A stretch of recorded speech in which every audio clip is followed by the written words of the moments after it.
Hey guys, we're going to teach you how to French braid on yourself and on other people. Alright, so for the first step with any kind of braid, you want to brush the hair out so that it doesn't tangle so easily. And for curly girls, they might want to use a wide toothpick like this instead of a brush. It tends to keep the curls still intact more. So Pearl, go ahead and comb through your hair real quick for this French braid. And I'm going to show you guys how to do a French braid on someone else, and then Pearl will show you guys how to do one on yourself once you've gotten more comfortable with just the entire idea of French braiding, because it's a little bit more complicated than a normal braid.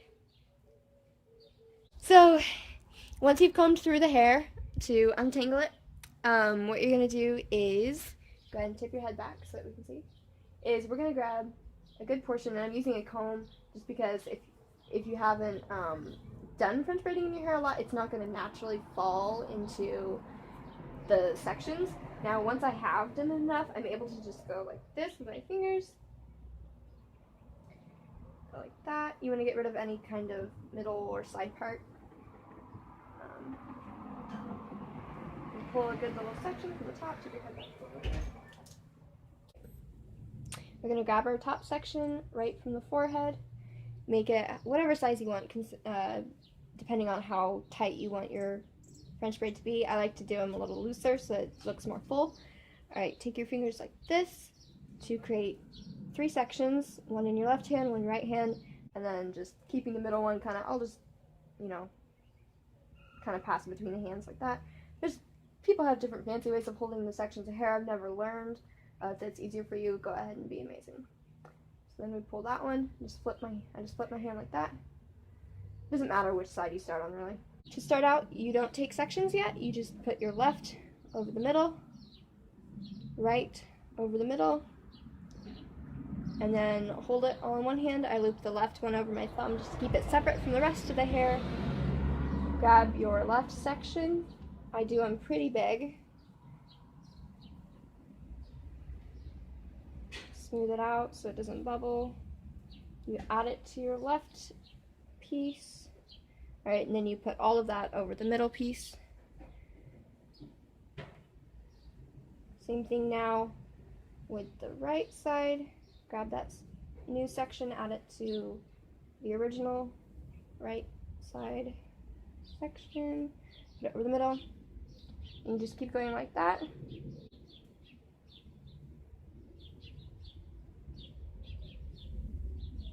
Keeping the ends of your braid from tangling together with the rest of the hair, or you'll get in a knot. Especially with really long hair like this, it's imperative to keep it all separate from each other. You want to try to braid with your hands close to the scalp so that it doesn't stand out from the head all funny or bubble or anything like that.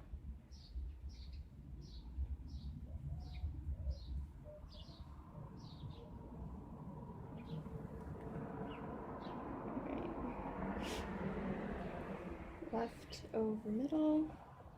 Alright, go ahead and tip your head down a little bit. Right over middle. And pull it tight.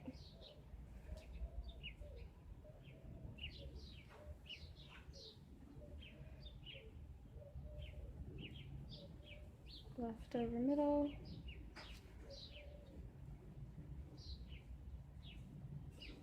Right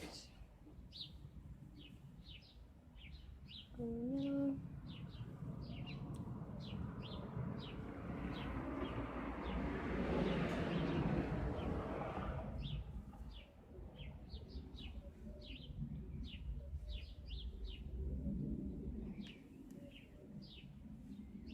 Alright, pull it real tight here at the end so that it doesn't sag all funny.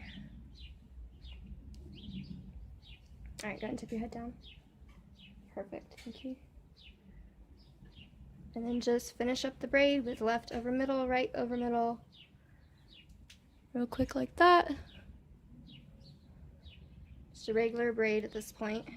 If this bottom part ends up uneven, which it always used to for me, it'd be like lopsided like that, then you can just, what you do to fix that is you just take the last section down here, and you just, instead of putting it on like the one side like you usually would, you can separate it between the two sides, if that makes any sense, because then it evens out how the braid looks down there. Alright, finishing here. Secure that around the end. You can then put ribbons or, I don't know, a flower or something cute like that. Scrunchie. Yes, or these cute scrunchies the girls have been making right here. And basically the French braid is a basis for a lot of different hairstyles you might want to do, whether a French braid Pollyanna or updos or that kind of thing. So it's a really good braid to master, and the Dutch braid works off of it. It's basically just an inside out French braid. And then you can also just do fun things with this by, you can just end it up here. Let me see. Oh, your hair might be too thick to double it. Alright. That's a little bit more of like a fun look. Your hair is so long. It's like not in the video anymore. Ah, love it. With hair this long, you could do something fancy, like, I don't know, you could turn it into like a big bun, or just like loop it. Or like I've seen some people, I haven't been able to master it yet, but like tuck it up like under the rest of your hair and stuff. Alright, let's secure that. I'm gonna actually have you stand up and just right there. Great, so we can see the entire braid. Perfect, so it's sagging a little bit here, and if you have problems with that, you can always just stick a bobby pin in there to keep it from, you know, T-belt tight. Or if you want to go for the more messy, fun look, am I still in it? Yes, alright. For the more messy, fun look, you can actually pull the outside, like, so not the entire section, just the outside part of the section. What's it called again? Pancaking. Pancaking? That's cute. Like that, to kind of make it more big and boofy. A little bit less, like, a little bit more fashionable instead of just like sportsy or whatever. And you can also do that up here carefully without making the entire braid just sag, like sadness, you know.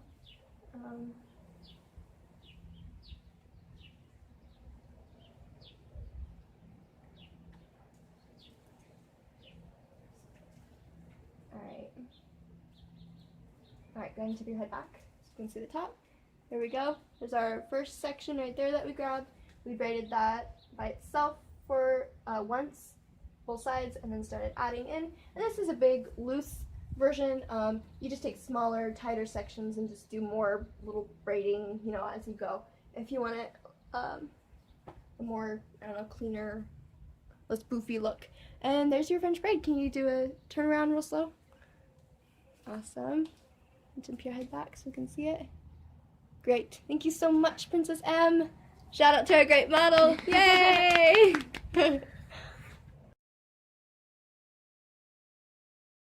So I'm just going to take a section, small section at the top here. This is a little tough to do on yourself because, you know, can't see it obviously. If you need to, using a mirror would be a great idea. So I just divided it into 3 sections. I'm doing 1 round of braiding before I start adding hair in. Hold those 2. So since you can't see it, you kind of have to feel. Here, turn your head sideways this direction as you do it. Yeah, here you go. You kind of have to feel what section you have. So I just go straight back with my finger. I'm just going to kind of go like that. Hold that tight.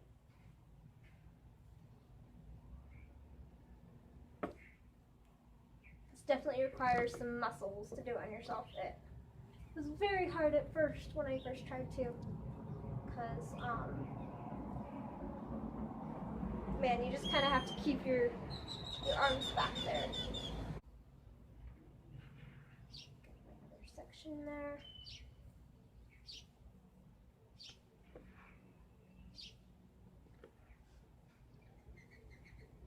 I gotta say, when you're doing it yourself, it's really hard not to lose the sections you have. You know, distinguished from the rest of the hair. Yeah, it kind of gets like wound up. They kind of just drop in, so that's hard. Okay. I have a lot of hair over here, so I'm only going to add part of it. I'm going to leave the rest for another strand. This is when your muscles really start to give out. Yep. So don't be afraid to put your elbows up in the air as you braid, because I know when I started braiding it on myself, I figured I could just do it like a normal, you know, when I was French braiding on someone else or something like that. But really, you gotta reach for it. So you point your elbows up in the air, and because that helps you get the right angle or something. And then also, I like to, once I've done that base part, I like to kind of drop my braid around to the side. Give your arms a rest. Finish braiding that way, and that really seems to help. So for layers, you just want to just like hold your pieces more carefully or whatever. Like I've got short hair trying to escape like right here. Just kind of pull it tight, pinch it in there as you're braiding, and it will eventually come out, but then it can just create a cute messy look. I can't even see what I'm doing right now, so it might just be a homeless messy look, not a cute messy look. And yeah, so you just kind of braid tighter, and you're not going to have a very clean French braid, depending on how long your layers are. But you can definitely pull it off with shorter hair. You can just end it early up here and flip this, or you can braid it all the way down and tuck it under somehow. Just play around with it, but it is possible. And yeah, it's cool. There we go. Yay. That is the finished DIY, do it on yourself. That's not what it's for. Do it on yourself braid. There you go. Yay, French braid. Nice job.